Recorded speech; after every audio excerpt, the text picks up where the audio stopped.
This week's primaries once again demonstrated the strengths and the limits of former President Donald Trump's influence over the GOP.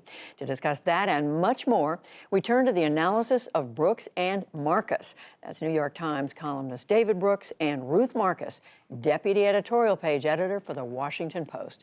Jonathan Capehart is away. It's so good to see both of you on this Friday night, but the subjects are a little tough to talk about. I do want to start, David, with what I interviewed the former FBI agent Frank Montoya about a few minutes ago, and that are this flood of not just strong comments, but threats against the FBI, the Department of Justice, since the search of former President Trump's home. How seriously should we be taking all of this? I think pretty seriously. I think he made a good case. You know, I have friends who are FBI agents, and they've been over to my house for dinner, and in the middle of dinner, they get a text and they got to run. These are men and women who are just responsible citizens. They take protecting this country very seriously, and they are patriotic.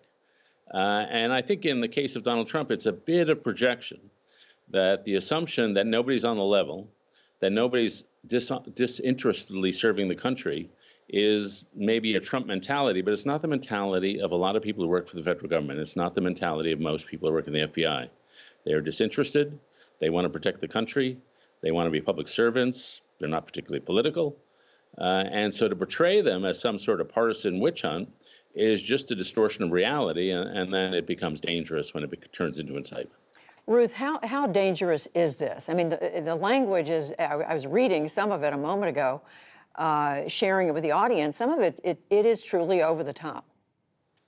It is reprehensible, the quote that you had from the most recent comments of President Trump calling these atrocities. We know what atrocities are, and FBI agents conducting a search under the auspices of a warrant approved by a federal judge are not committing atrocities. They are actually following the rule of law.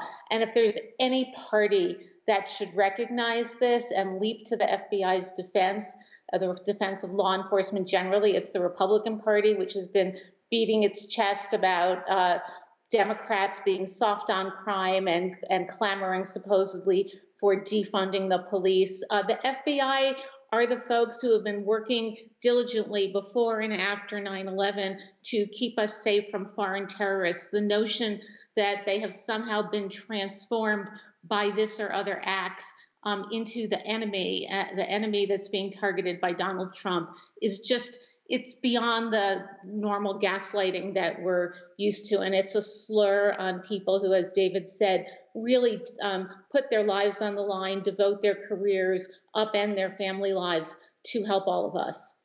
Well, as we say, it is something that we're watching. It doesn't seem to be dying down or slowing down in any way.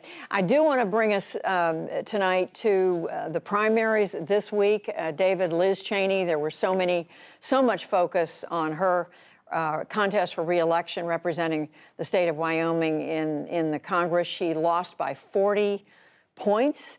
And I want to ask you both about it. But first, here's just a clip of just part of what she had to say in her concession speech on Tuesday night. I ask you tonight to join me. As we leave here, let us resolve that we will stand together, Republicans, Democrats, and Independents, against those who would destroy our republic.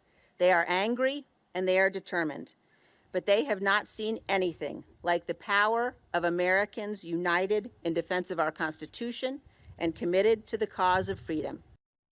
So, David, she's saying that, and she went on to describe this movement that organization she's creating to try to stand up to the former president. But I mean, what are the prospects for that effort? I mean, how possible is it to change minds? Well, not very. It's clear she wants to run. She made a reference to Abraham Lincoln, who served in the House and then ran for president. And she'd be a formidable candidate in some ways. I think she'd get a lot of funding. She'd get a lot of media attention. The question should be, if she ran for president, is first, could she get on the debate stage with Donald Trump? The Republican National Committee would do everything possible to prevent that. On the other hand, I don't think there's a mainstream media organization who would host a Republican debate without Liz Cheney on the stage. And so that has some power.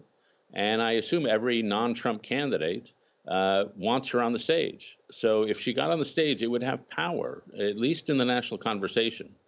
And so I do think she's somewhat formidable. I think the overall story of the last couple of weeks is that this is once again Trump's party. I really felt that a month or two ago that a lot of Republicans wanted to move on. I no longer think that. I think this is now Donald Trump's party. If he wants the nomination, he can get it. He will get it. And, you know, I read an interesting interview with a guy who was consulting with Ron DeSantis, the governor from Florida. And he said, once the FBI did the search on Mar-a-Lago, we sort of just stepped back because it was clear there was no avenue for anybody but Donald Trump to get the nomination. I think that's the reality right now. So, Ruth, you agree it's Donald Trump's party? And if it is, what does that say about what Liz Cheney is trying to do? Well, it tells us that Liz Cheney is an incredibly brave and a not uniquely brave person, but an unusually brave person if you compare her behavior to the behavior of most of her colleagues in elective office. Look, Donald Trump has a death grip on the party. If you dare to cross him and then don't at least apologize on bended knee, your political career, your career in elective office is over. Liz Cheney understood that. She went into this race knowing that when she did what she did, she, despite being a Cheney here in Wyoming, where I am right now, in Cheney country, because I'm in one of the 2 counties that actually voted for her, you are going to lose. She did it anyway because she thought it was important to call him to account. And that's why she's flirting with this presidential run. She is not, and I'm going to quote Hillary Clinton, which I never thought I'd do in a sentence about Liz Cheney. She's not in it to win it. As Hillary Clinton used to say, she's in it to stop him, to do what she can to stop him. Is that going to be easy? Certainly on what David describes as his successful march to the nomination. No, but somebody has got to try, and I have to say I am incredibly impressed and quite honestly thankful for what Liz Cheney has done and is trying to do. David, what arguments would work in the environment that we're in, again, in a Republican, at a Republican Party that, as you say, Donald Trump is dominating? What arguments would work against him right now? I have not encountered that argument. You know, one of the things I thought was that if you had a bunch of lifelong Republicans saying, I'm a Republican, I'm a conservative, but I just don't think, I think Donald Trump is a menace to our democracy. And the Lincoln Project and lots of other people have put up ads, and Liz Cheney is a personification of this, and said, no, this guy is a menace to our democracy for X, Y, and Z reason, that would at least have some credibility with Republican voters. The evidence so far is it does not. That Republican voters like Donald Trump. They think the economy was good under Donald Trump. They think it's bad now. Their number one focus is defeating Joe Biden and the Democrats, who they think are out to get them and out to get Donald Trump. It's just a very rare thing in American life in 2022 to go against your party. And to say the focus is someone, the real threat right now is someone in my own party. That's what Liz Cheney did. And I absolutely think she's right. I think she's incredibly brave. I think the physical threats against her are real, and she's facing up to those. But there are just not a lot of Americans who are willing to go against their own party in 2022. And so if there are arguments to persuade pro-Trump people not to be pro-Trump people, well, I would say they have not worked for 6 or 7 years. But meantime, Ruth, a number of the Senate candidates and governor candidates, for that matter, in some states around the country that Donald Trump has endorsed are not doing well in those races. And that was acknowledged just yesterday by the Senate Minority Leader Mitch McConnell. Here's just a clip of what he had to say talking to an audience. I'm now told we don't have the clip. I'll just cite to you part of what he said. He said he thinks there's a greater likelihood that the House would flip to Republican than the Senate. And he said candidate quality has a lot to do with the outcome. And of course, that's being read as the Trump-endorsed candidates are the ones having difficulty. What does that say to you? Well, it says to me that that's a potential answer to the question that you just asked, David, which is what, if anything, could dissuade Trump voters and Trump supporters from continuing their support for him?